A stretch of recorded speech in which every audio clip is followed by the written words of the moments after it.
It is not the quiet of peace, and it is not the quiet that comes after closure. It is the kind of silence that hangs over the remains of something she broke with her own hands, then stands there staring at it, slowly understanding that some damage does not reverse.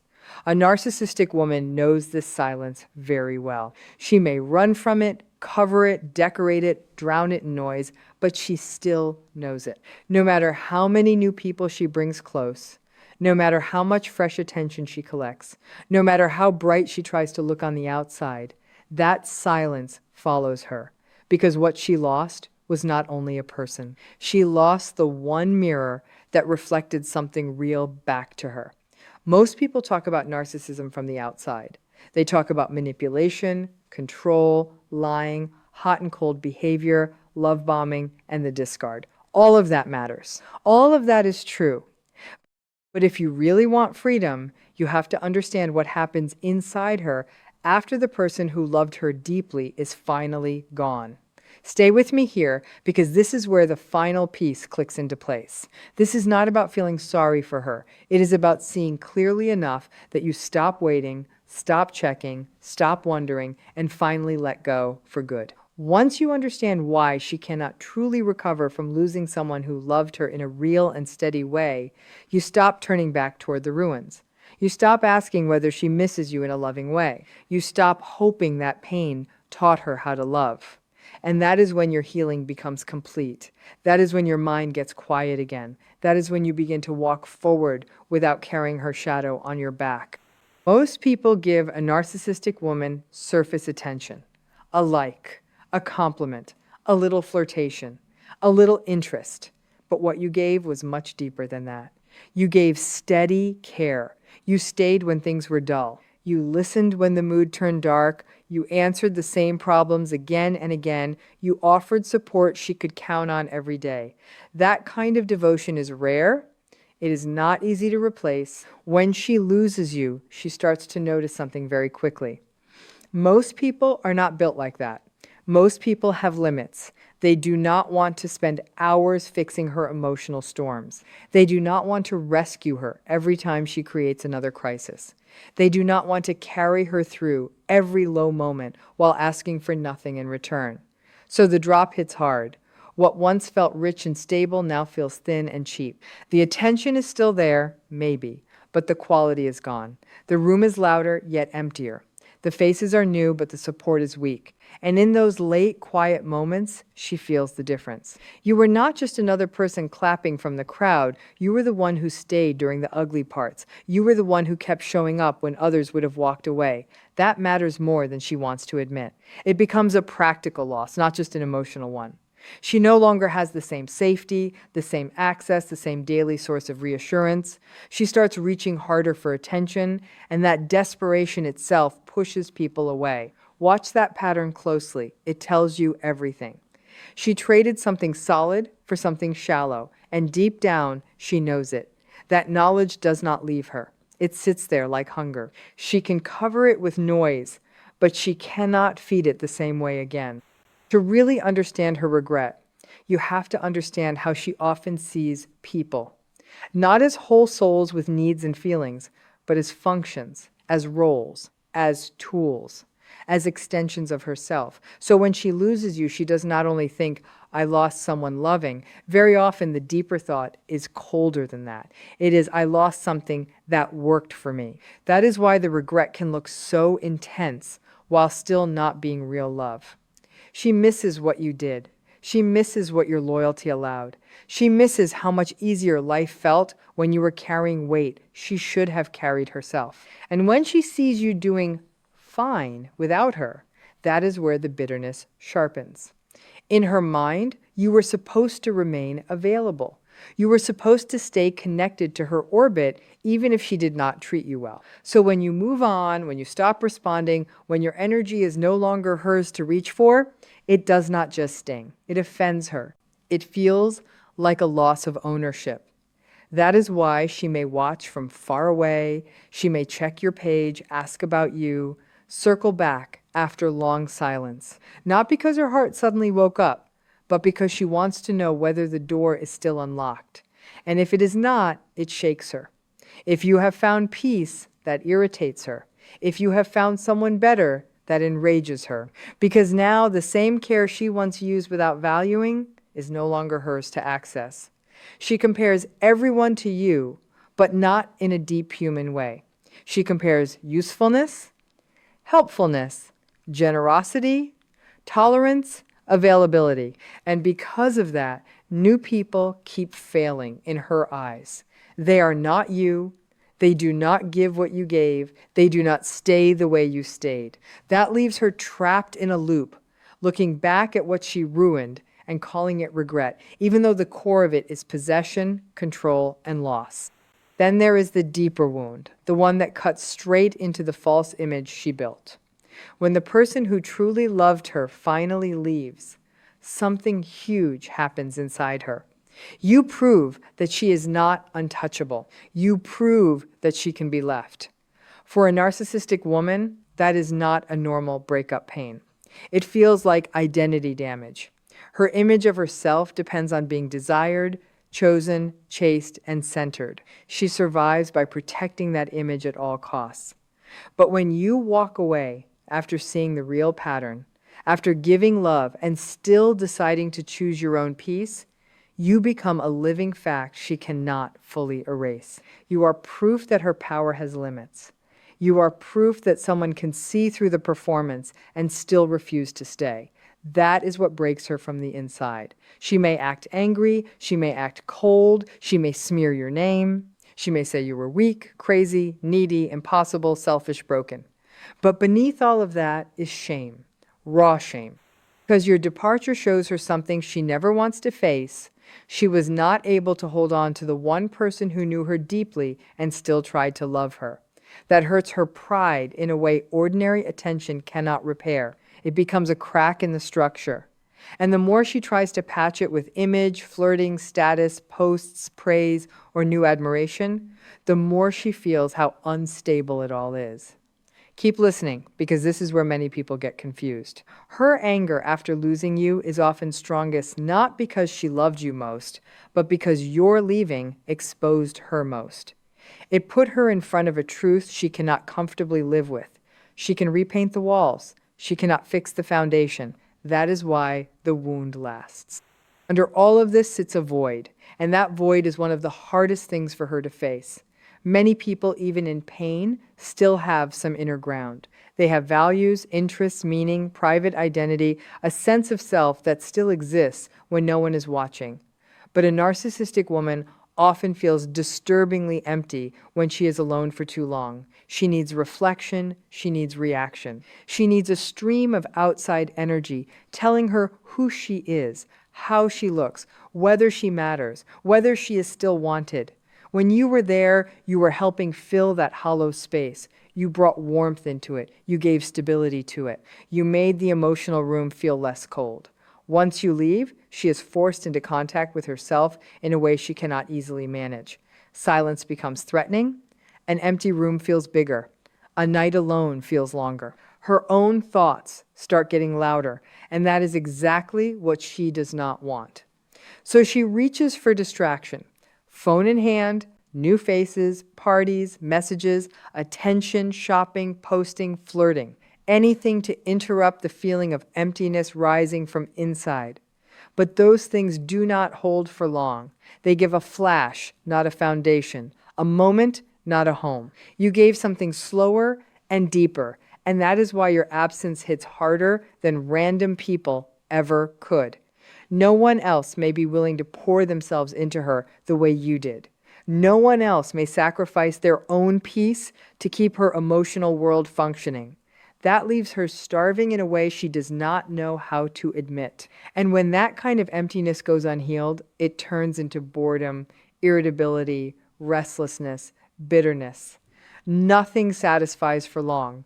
Nobody feels enough for long. The hole stays open. And every time life goes quiet again, she feels it. Not just the loss of you, but the return of herself. There is also a very practical fear that starts creeping in, whether she says it out loud or not. Time, aging, diminishing charm.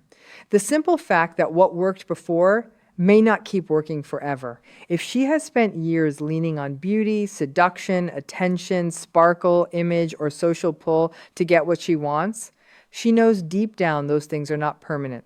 They fade, they shift, they stop opening the same doors. And when she had you, she had something more stable than all of that. She had a person who would likely have stayed through the seasons of life, through the loss of shine, through the years when attraction becomes less about excitement and more about loyalty, safety, and real bond. Losing that kind of person brings panic, because it means losing future security too. Suddenly, she is not only dealing with the present loss, she is staring at a future that feels less protected. She looks ahead and sees more risk, fewer options, less control, less certainty that someone solid will be there when the performance no longer works the same way. And that thought can become terrifying. She may start to realize that many of the people around her are there for fun, for status, for surface connection, for convenience, not for endurance. That is a brutal thing to understand when you already threw away someone who might have stayed with you for real. It creates urgency, desperation, sometimes even more cruelty, because fear does that. Fear makes weak people harsher. Instead of softening, they tighten. Instead of changing, they grasp harder. She may settle for people she does not even respect just to avoid being alone. But that only deepens the bitterness, because all the while, one thought keeps returning. She had something rare, and she destroyed it. As the years move forward, that thought does not get lighter, it often gets heavier. That is why some losses do not fade with time. They sharpen with time. And still, she almost never wants to face the full truth in plain language. She does not want to say, I ruined something good. She does not want to sit down with the fact that she had loyalty, patience, care, and real love, and still chose control, selfishness, pride, games, or emotional violence over protecting it. That kind of truth is too costly for her false self to accept. So instead, it gets buried under excuses, blame, rewriting history, half-truths, public confidence, private denial. But denial does not remove consequence. It only traps consequence inside the body and mind, where it keeps working in silence. She may act like she hates you, but often the deeper rage is aimed at what your absence forces her to feel about herself. She made a losing move. She broke a rare bond. She took something steady and treated it like it would always be there. Then it was gone. For someone who sees life in terms of winning and losing, that score is unbearable. She cannot easily erase it, because your continued distance keeps proving it is real. Every day you remain unavailable is another reminder that this was not a small mistake, it was a major one. And because she cannot process that in a healthy way, she carries it forward into other relationships. She becomes more reactive, more suspicious, more demanding, more defensive. She expects the next person to fail her or leave her. And in trying to control that outcome, she often creates it. This is the trap. She destroys, regrets, hides, repeats. She hurts, denies, spirals, repeats. And your case can become the standard she secretly measures everything against. Not because she fully loved you in a healthy way, but because losing you forced her to feel the size of what she can ruin. That realization can haunt a person who refuses true self-examination. If you have ever wondered whether she thinks about you at night, the answer may be yes, but not always in the way wounded people hope. She may think about the support, the attention, the access, the comfort, the way you made life feel more manageable. She may think about how available you were, how forgiving you were, how much effort you gave, even while she drained you. She may think about how much harder life feels now that she has to pull the same level of care out of a world that does not want to give it. But that is exactly why you must be careful not to confuse being missed with being loved. People can miss what they used, people can regret what they wasted, people can ache for what benefited them without ever truly honoring the soul they harmed. That distinction matters a lot. Because many good people stay emotionally trapped for years, thinking If she misses me, maybe it was real. Not necessarily. Missing your value is not the same as valuing you. Regretting your absence is not the same as respecting your heart. Wanting you back is not always the same as wanting to love you rightly. Sometimes it is only about restoring access, restoring control, restoring supply, restoring a version of life that felt easier for her. And if you break no contact, if you open the door even slightly, she may not return with deeper truth. She may simply return with fresh need. So hear this clearly. This part is important. Her inability to recover is not proof that you should return. It is proof that leaving mattered. It is proof that your presence carried real weight. It is proof that what you gave was rare. But rare things are not meant to be thrown back into fires that already burned them once. You do not owe your light to someone who only recognized its value after losing access to it. That is why your real work now is not to decode every emotion she may still have. Your work is to understand what your place in that system was and then step fully out of it. You were not just a partner. In many ways, you became regulation, shelter, witness, repair system, emotional battery, and constant reassurance. That is too much for one human being to carry. No wonder it exhausted you. No wonder you started losing yourself. No wonder healing felt so hard after leaving. Because you were not simply recovering from heartbreak. You were recovering from being overused in a role that slowly erased your own center. And when someone like that loses you, of course life becomes harder for them. You were doing more than loving. You were holding together emotional structures they should have been responsible for building themselves. Once you see that, guilt begins to loosen. You stop asking whether you abandoned someone who needed you. You start seeing that you stayed beyond what was healthy, and leaving was not cruelty, it was survival. It was truth. It was the first honest boundary in a system built on your overgiving. If she sits now in the silence of what she made, that silence belongs to her. You did not create it. You only stopped absorbing it. And yes, that may leave her facing storms alone. But adults are supposed to learn how to face their own storms. Adults are supposed to learn how not to turn people into tools for emotional survival. Adults are supposed to carry their own inner work. If she never learned that, it is sad. But it is still not yours to fix. Let that sink in. Really, let it sink in. Because freedom begins when responsibility returns to its proper owner and not one step before. So the final truth is simple, even if it hurts. She may never fully recover from losing someone who loved her sincerely, because that loss touches every weak point in her inner world at once. It removes high-quality care. It breaks possession. It wounds pride. It exposes shame. It reopens emptiness. It activates fear about the future. It forces contact with her own bad choices. That is a heavy mix for anyone, and especially for someone whose whole structure depends on avoiding reality. But none of that means you should look back. None of that means you should wait for a better version of her to emerge from regret. None of that means the story becomes tragic if you do not return.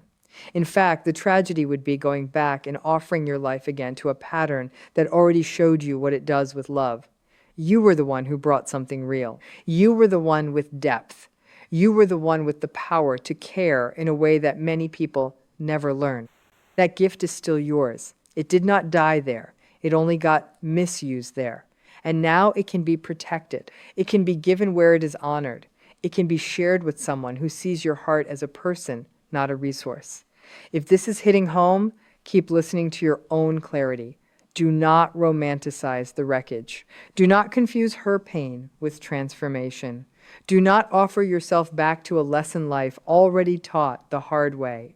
Let her sit with what she created. Let time deal with what time deals with. You belong in a life where love is returned with care, where your loyalty is not exploited, where your boundaries are respected, and where peace does not cost your identity. Walk forward, keep going, and whatever you do, do not look back.